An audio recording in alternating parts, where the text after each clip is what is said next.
Yep.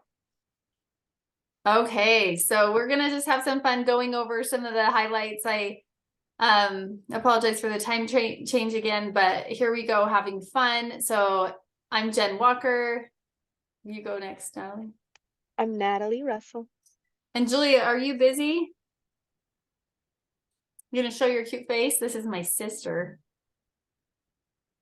I don't know if she's gonna show it. So she might be working in the yard or something.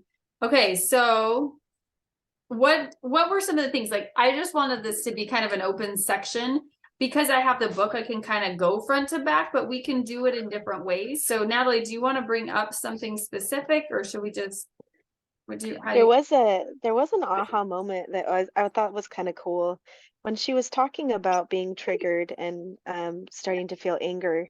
Um, she was discussing some ways to allow that anger to pass through you, and not in a destructive way, to yourself or to those around you. And I thought it was really interesting when she said, um, two different poses that could be effective in distilling that anger, and that would be to do forward fold or to do child's pose. And I thought that I am a religious person, and so I just thought that was interesting, more of a humility um, posture is what allows that anger to um, bring in the wisdom of what needs to be changed, and maybe gets us open to a way for that anger to serve us and those around us in those relationships. I thought that was cool. yeah, I love that. And one of the things too in that area when she's talking about anger, I'm trying to hurry and find it. She was talking about shaking, like shaking your body. Yeah, And I was I like, liked that oh, too. interesting. She's like, don't, who was it? Somebody just recently was saying, don't go scream in your pillow. But Or punch it. She even said that. Yeah. I think it was her.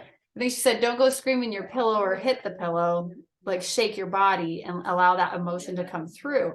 And as we had our meeting yesterday, we were talking about emotional processing and different things. And it was just fascinating, that it's funny how factually an emotion lasts 90 seconds in your body. That is the fact. And then Yeah. as far as people feeling it for long periods of time, that's because of the thoughts that we have that will produce that emotion again and again. And then also the crescendo of a wave that it's like pain kind of, or this is a bad example, but I really related to it, like going to the bathroom. Kind of hold it in for a while because you have to. It can kind of subside for a minute, but then it will come back. And Yeah, yeah.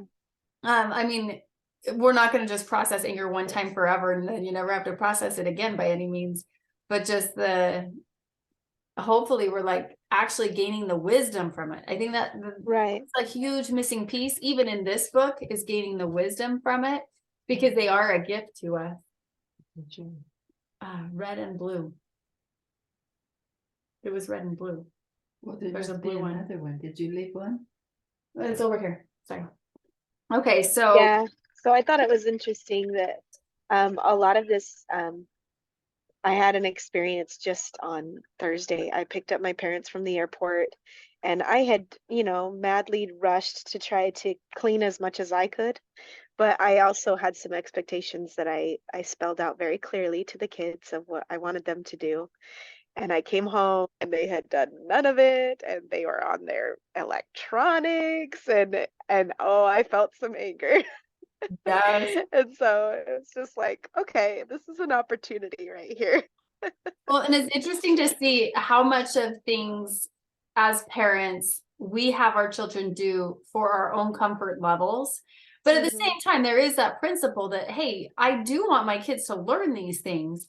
But a lot of times it is how it affects us, like the garden as delegating to the kids and having all of them have a place where they start to grow something and that they're weeding it and they're in charge of that area and they do it once a week because I don't want it overgrown with weeds and so forth. And that I just don't like. I also think that it's also teaching them to be a person when they leave our home, that they're Yeah. taking care of their own yard and stuff. But it's I'm inconvenienced by looking at it, Yeah. as well. Oh yeah. Well, and all the concepts where she talked about how we were raised and the things like that, it's all bringing it to a head because I'm with my mom and my dad in that moment. And it's funny because yes, when I was growing up, that was something that was really important to my mom was cleanliness in the home. Oh, mosquitoes are already out. Anyway, and so, but now they're like, we're just happy to be here. We're just happy to, and they don't care. They don't care about the mess. Like I still hold on to sometimes, as just kind of like, this is how it's always been. So good. One of the things that I thought was really interesting, I found it like 3 times as I started to read again, is that she kind of talks about us having these emotions and that we, like, in a way, part of the reason sometimes that we choose not to change is because we're honoring someone. And so Mhm. we were talking about that last night too, and just that honoring, like without that awareness of it, it kind of holds you there. And so that you're honoring your mom of the clean house, like, I mean, Yeah, yeah, in whatever way that we do, or we adopt the benefits from that we appreciate. But in the book, it just says you can, for most of us, thinking about these missteps brings kind of shame that feels unbearable. You can choose to wallow in that, or you can choose to use that as a catalyst to learn and to change. She says this repeatedly. So like, you can have the negative side of it, or you can choose.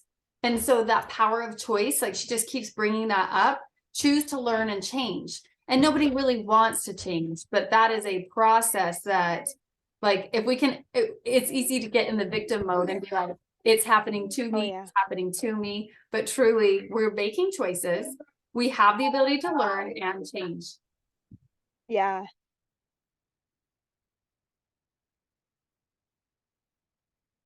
Yeah, I think it is powerful when we're willing to just try to be conscious of the moment and kind of have that. I really liked one of the exercises where she talked about kind of the clean slate kind of viewpoint where you just have a fresh look at your children and also having a fresh look on yourself. And, just because your thought patterns have led you to in a certain sequence in the past, it doesn't mean that that has to be the case the next time that comes up.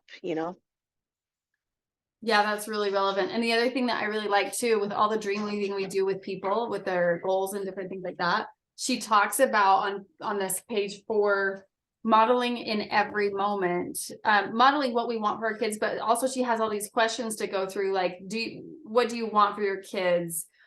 What do we, let's see, what kind of family life would you like? And how do you want to feel? And all of these questions of like, what do we want? Do you have a vision? And then with last night, we were talking about like, what is the dissatisfaction? Without the dissatisfaction and the vision of the future, you're not going to change. Yeah. Like really making that clear vision of what you're wanting to become. And that can be something that is like changing over time. But that process, I just thought, dude, nobody's ever going to change if they can't identify Right. what they want to become. So I thought that was like good in the parenting realm. And it was a journaling moment that I kind of thought about doing and then forgot to go back. And so I am definitely going to be doing that this week. But how do you feel about your parenting now? What are your frustrations? Meaning, what's your dissatisfaction? What do you want to feel instead? And then what do you want to change about your behaviors? And how to model conscious living. We should behave as we want them to behave. It's so easy to don't do this. No, we're doing it. Yeah, the hypocrisy. Well, and I catch myself, I've kind of adopted that mindset of that brain in thinking like, I'm constantly saying, how am I doing the same thing that I'm annoyed at? Right. Is a piece of that, which can help me have more, hopefully, compassion. Yeah. I also liked where she said choose a mantra that you want to have in moments that are just Yeah, high emotions. And one that really resonated that she talked about was choose love, because that's when I was journaling the things that I want to create with my kids and my relationship with them. One of the biggest things is that I really want to emphasize to them how much I love them. And I want to pull away from a lot of the nagging to do the chores, the nagging to do this and that and the other thing. I don't want them to remember that, oh yeah, the very most important thing to mom for me is that I'm always doing my chores. That's not what I want them to remember from my interactions with them. I want them to remember that I love them. Really good. And I think sometimes I think back to my childhood. I think I forgot a lot of it too. So I try to give myself a little bit of grace there too, because I don't think they're going to remember everything. But the things that they do remember, sometimes it's not going to always be peachy, be honest. Nope. Um, the other thing that I like that she went over is like the limbic system on page 7, a mindful path to Mm, good humans. She talks about mindfulness practice to calm reality, awareness of your story, fact versus story. That is, yeah. if you haven't really studied that, you don't realize that you're in story all the time. And today we were talking about this. We were talking about stories. A lot of times we have a story, and it would be boring if it was only facts, but that story, there is a longing for connection in some type of way.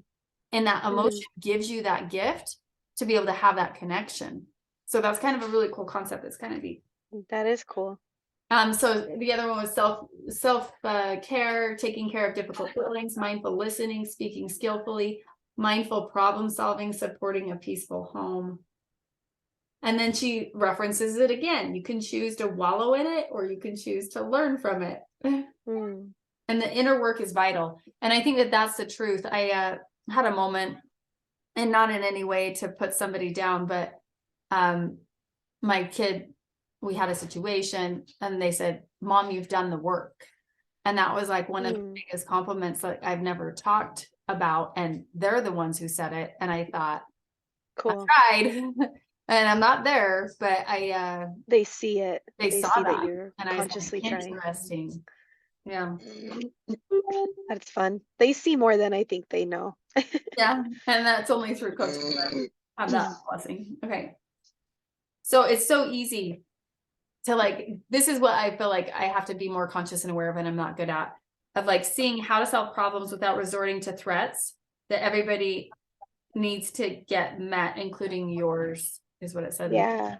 And so like, how often are there threats versus consequences, which I believe very highly in consequences, because Yes. Holding them accountable. versus the different type of parenting, that permissive parenting, Right.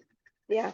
I found that those that I have kind of seen grow up in permissive parenting, the kids have zero confidence, like, which is Right. fascinating, because they're kind of running the show, but in the end, they don't have, like, they're missing some huge building points. Yeah. I think that the way that I've gotten to a point where I say the phrase of, if you choose to do this, this is what will happen. And I don't feel like that's a threat as much as it is, let me make the connection for you. The choice to not clean your room, um, the consequence is that when your friends ask, you're not available to be able to go out because you chose, and so I think it's important for them to make those connections without it being like, well, then you can't go. You can't go. And putting it in that way of, I'm the one that is making the decision for you. Instead, I'm putting it in Yeah. their hands. They get to choose if they want Yeah. to go out with their friends.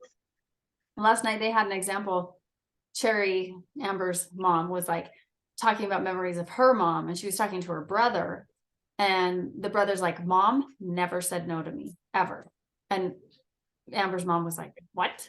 She totally said no to me. And she's like, yeah, he was explaining that Mom never said no. She said, she would always say, you can do that.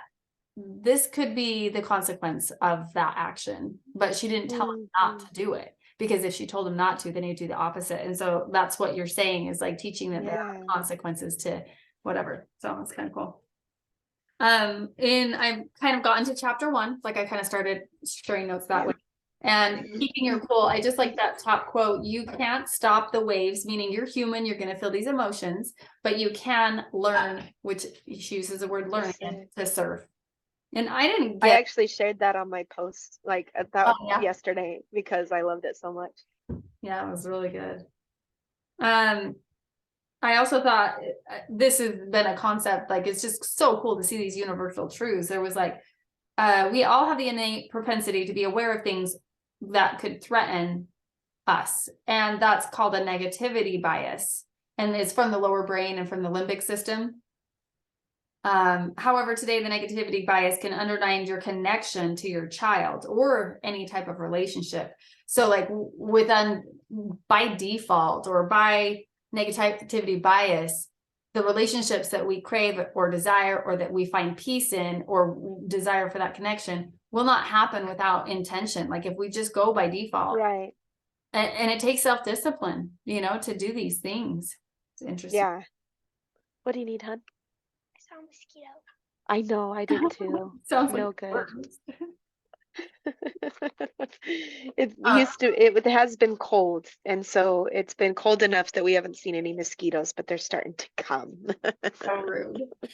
So what's happening inside the brain? I love that she talks about the prefrontal cortex, and like it's like so nice now Yeah. that we know what this is about. So like this is the planning portion of our brain, and like planning ahead for your future. And also it's interesting to see the socialization. A lot of it, I think, comes mostly to the limbic system of like, I have to, Yeah. anything like that is not really using the creation portion of the brain, because It's more the survival. Yeah.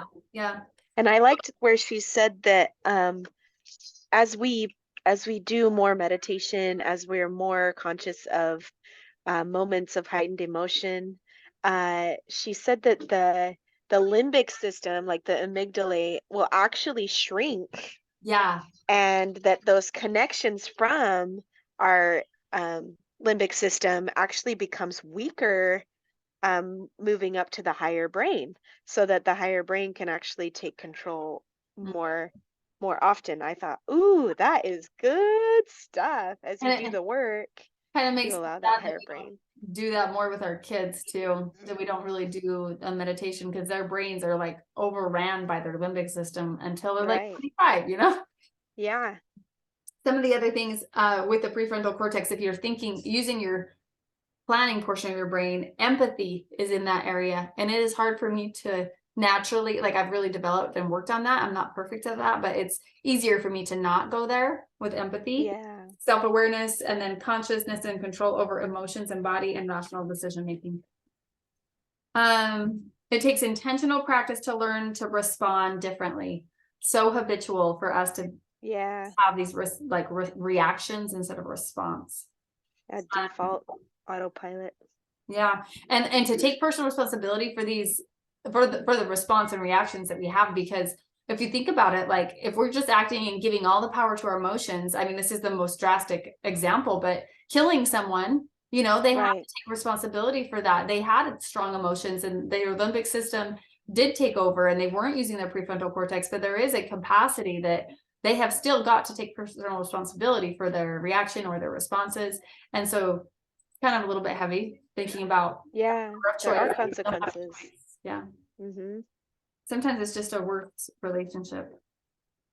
And I think it's nice that in meditation, when your mind wanders and all of those things, where you're training your brain how to be present, um, I think it's so important to have that self-compassion and not make it even worse by getting after yourself for letting your mind wander to other thoughts.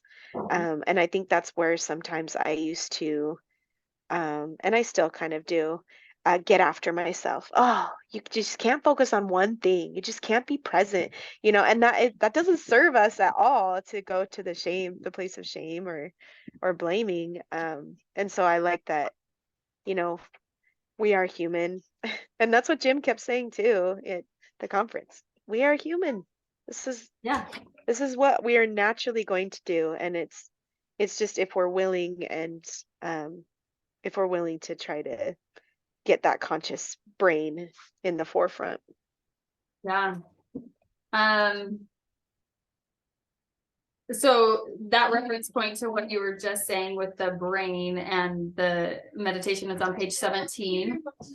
And then I like how she talks about and goes into setting your intention of like the mindfulness exercises on page 20.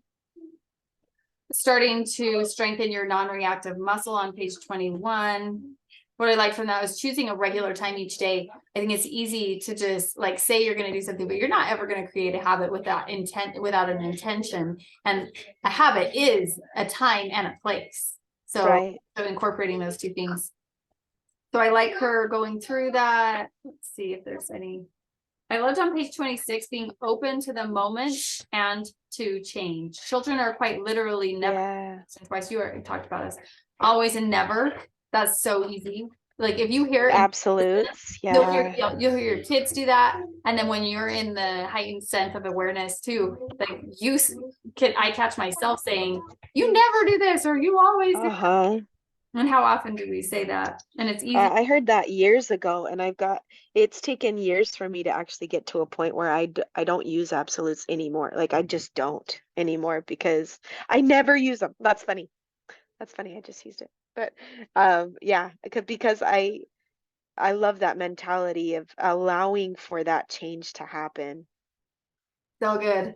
And then on page 27 talks about curiosity. And that's like a huge piece of change that without it, you will stay stuck. And I just think that's so fascinating. How many perspectives are there? There's like a billion. And so without being open to the curiosity, it's going to be really hard to change. Okay, so this is kind of one of the things that she was saying. Acknowledge our pressure valve.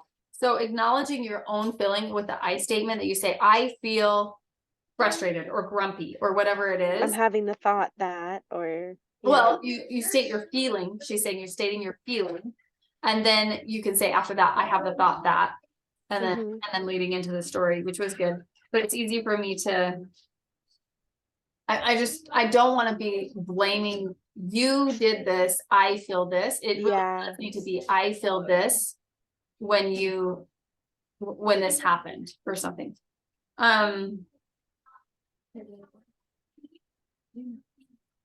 Then she has two practice on page 30, practice acknowledgement. During the next several days, practice saying what you see, both for yourself and for your child. Bring this into the present moment, acknowledge what's actually happening. To note the internal feelings, look inside and say what you see. Are you feeling grumpy, tired? Say, I'm feeling grumpy right now. To know what's going on with your child, say, I have verbally acknowledged your child's feelings. Say, you're feeling upset. It's time to stop. You're upset that it's time to stop. See, and I kind of like, what do you think, Natalie, about saying, are you like, I would be asking my kid, are you feeling? Yeah, I don't really feel comfortable with telling them, labeling them, because I don't know what's going on inside of them.